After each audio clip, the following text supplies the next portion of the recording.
Welcome to ChedChats with, the show where you and me chat with the biggest names in entertainment, business, technology, and more.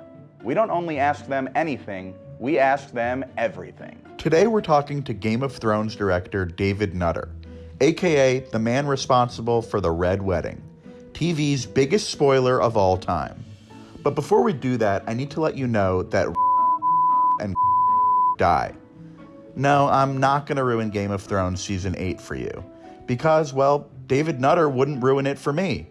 But even if he did, it may not matter. We're about to talk spoilers, so I'm obliged to say spoiler alert for the following films, books, and TV shows. Spoilers are everywhere in the age of on-demand streaming and social media. But here's the thing, spoilers may not spoil anything. According to a poll commissioned by Netflix, 94% of people say that hearing a spoiler doesn't stop them from watching a series. Snape kills Dumbledore! But we still get super pissed when we encounter a spoiler. Hey! Snape kills Dumbledore! The way we consume our stories has changed the way we experience them. So in this era of entertainment, is there a place for spoilers to fit in? A spoilerific plot twist or big reveal is perfectly suited for serialized TV. A cliffhanger at the end of an episode or a season can keep an audience hooked. Daytime soap operas beat this plot device to death. I'm carrying John's baby.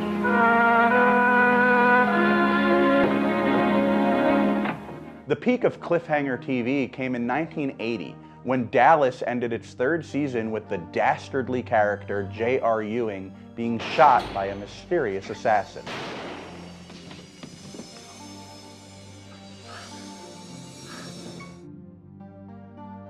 Who shot J.R. was the question of the summer. Anyone in the ensemble cast had a reason to pull the trigger. The suspense dominated water cooler talk, and even inspired a song, as fans waited for 5 months to find out the answer. Why do the people all hate him so? Why they shot him, I'll never know. He's the star of the picture show, JR. It was this lady who shot him, the mistress. That cliffhanger remains the show's most iconic moment. As a result, 350 million viewers tuned in for the season 4 opener. In 1980, you had to wait months to find out the ending. But streaming services like Netflix don't care if you watch a show the day it premieres or 5 years from now. They just want your monthly subscription, so releasing an entire season all at once doesn't kill viewership. You have, at best, a weekend's worth of time to watch a show before spoilers start popping up. In that same Netflix survey, 76% of respondents said encountering spoilers was inevitable. Now, spoilers come hand in hand with any new release, but there might be another reason. Around the early 2000s, TV started to change. Directors and showrunners ditched the rulebook on how shows were supposed to be structured and characters were supposed to act. Cultural anthropologist Grant McCracken has studied how modern audiences watch TV. He said that the more complex stories in modern shows lead to what he calls oh my god moments. And no oh my god moment had our jaws hitting the floor quicker than the Red Wedding, the Game of Thrones scene that left some of its most beloved characters dead and changed TV forever. And if you didn't catch it right when it aired on June 2nd, 2013, well, sorry, you probably got spoiled. But that didn't stop GOT from becoming the most popular show on TV. It may have even helped. Basically, part of the reason there are so many spoilers is that TV got so good. Fans found it impossible to keep things to themselves. But how can spoilers be enjoyable? Well, fans of the TV show Lost were surveyed about why they actively sought out spoilers online. They said knowing spoilers allowed them to dictate the terms of their own experience by filling it with anticipatory curiosity. Knowing a spoiler lets a viewer focus on the how and why of a story, picking up narrative clues they otherwise would have missed. We have to go back! It's like watching TV in detective mode. I'm not saying that spoilers always enhance the watching experience, but they probably don't deserve the rage-inducing reputation they've earned. Some stories are better experienced fresh for the first time, but good stories are good because they have merit beyond their plot twists and major reveals. I mean, you can never beat this moment. I am your father.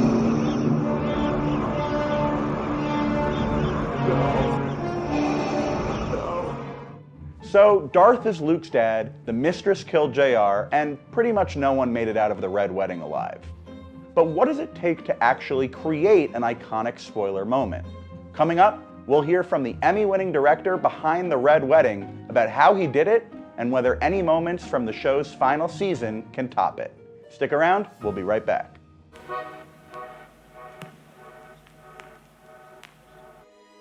Hello, I'm David Nutter. I'm the director of Game of Thrones, and you can ask me anything.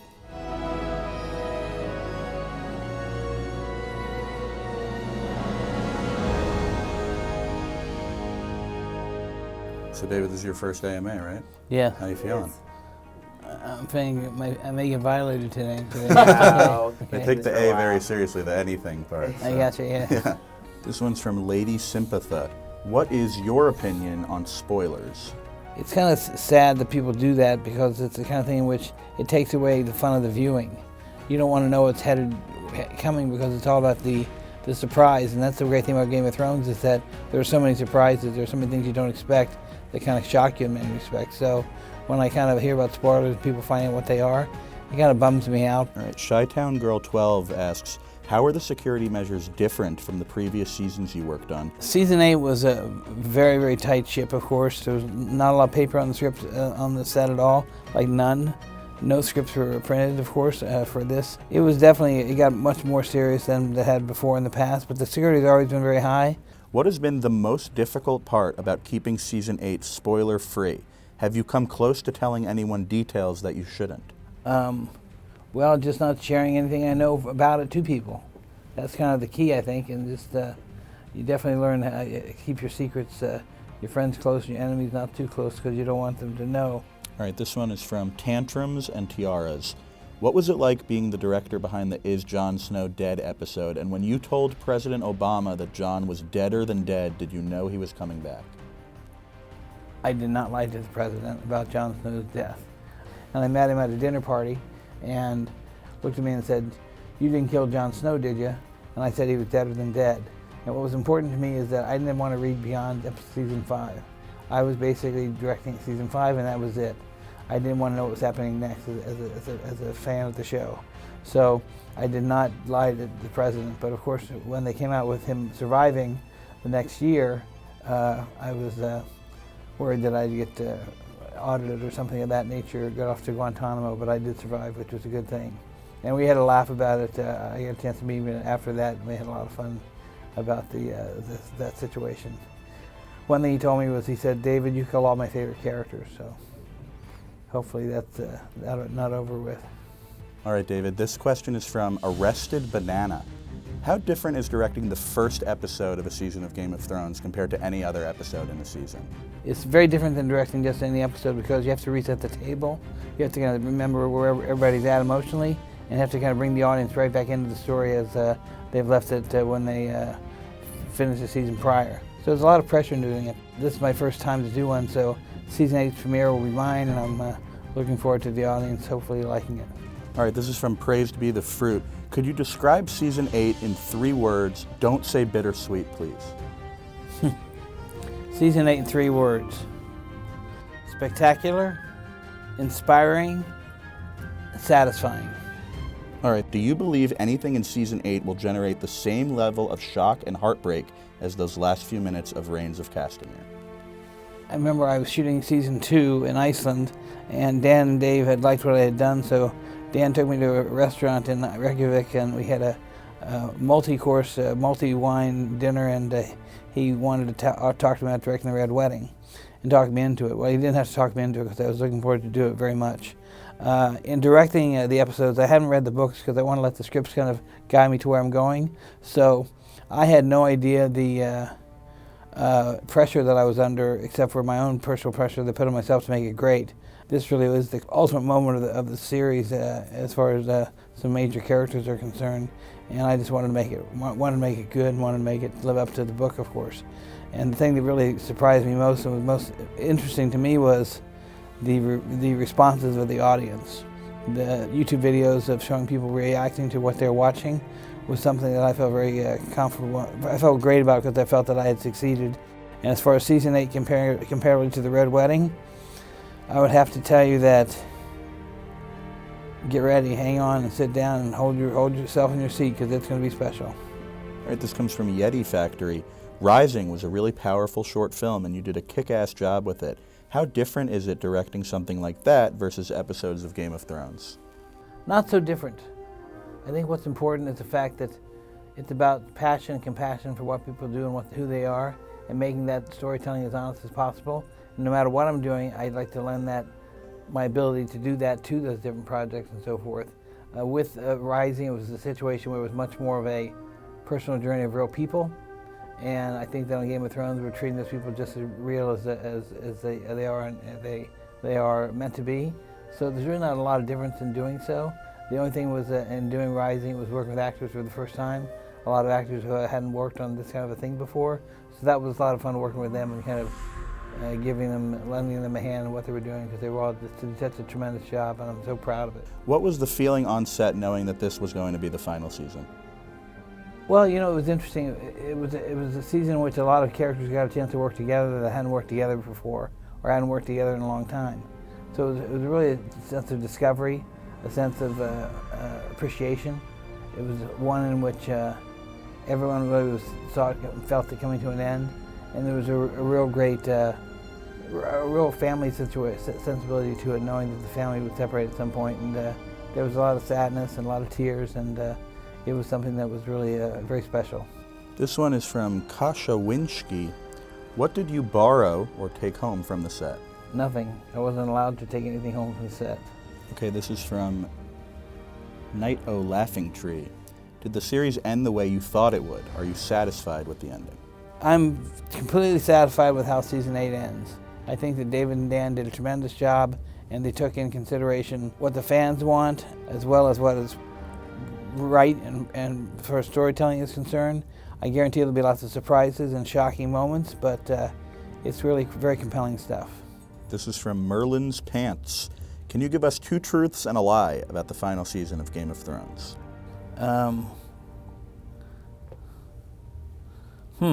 I just can't get in trouble, guys. I can't say anything. I'll get killed, really, for real. So I can't say anything about Game of Thrones, 2 truths and a lie. I'll tell you one thing. I can't even tell you that. Sorry. I'm hanging on to too much.